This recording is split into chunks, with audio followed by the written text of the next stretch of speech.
ladies and gentlemen.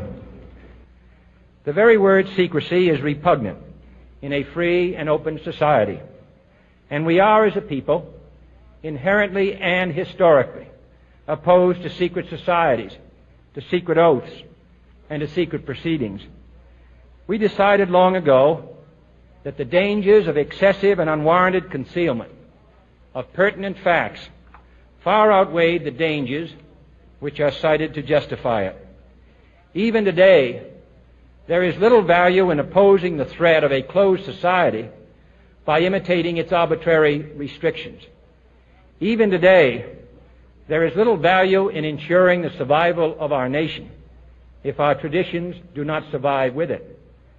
And there is very grave danger that an announced need for increased security will be seized upon by those anxious to expand its meaning to the very limits of official censorship and concealment.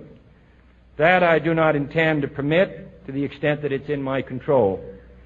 And no official of my administration, whether his rank is high or low, civilian or military, should interpret my words here tonight as an excuse to censor the news, to stifle dissent, to cover up our mistakes, or to withhold from the press and the public the facts they deserve to know. For we are opposed around the world by a monolithic and ruthless conspiracy that relies primarily on covert means for expanding its sphere of influence, on infiltration instead of invasion, on subversion instead of elections, on intimidation instead of free choice, on guerrillas by night instead of armies by day. It is a system which has conscripted vast human and material resources into the building of a tightly knit, highly efficient machine that combines military, diplomatic, intelligence, economic, scientific, and political operations. Its preparations are concealed, not published. Its mistakes are buried, not headlined. Its dissenters are silenced, not praised.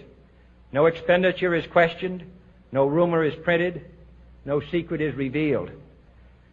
No president should fear public scrutiny of his program, for from that scrutiny comes understanding, and from that understanding comes support or opposition, and both are necessary.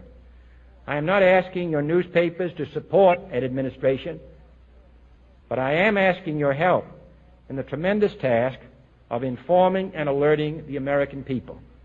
For I have complete confidence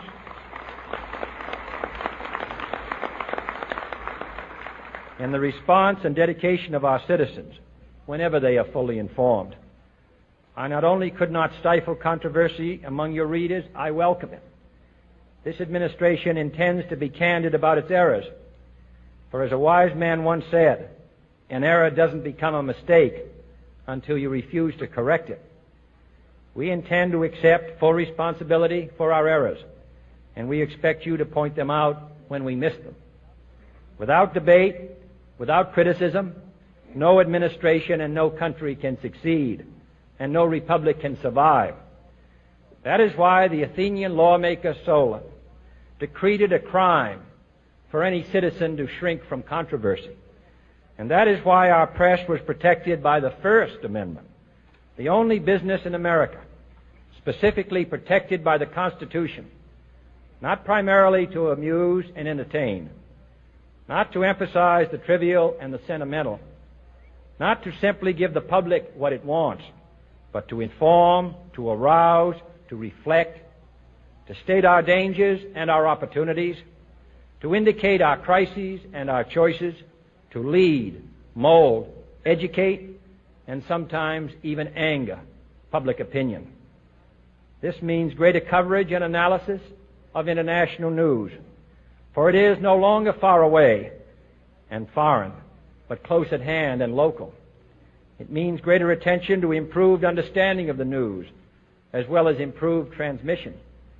And it means, finally, that government at all levels must meet its obligation to provide you with the fullest possible information outside the narrowest limits of national security. And so it is to the printing press, to the recorder of man's deeds, the keeper of his conscience, the courier of his news, that we look for strength and assistance, confident that with your help, man will be what he was born to be, free and independent.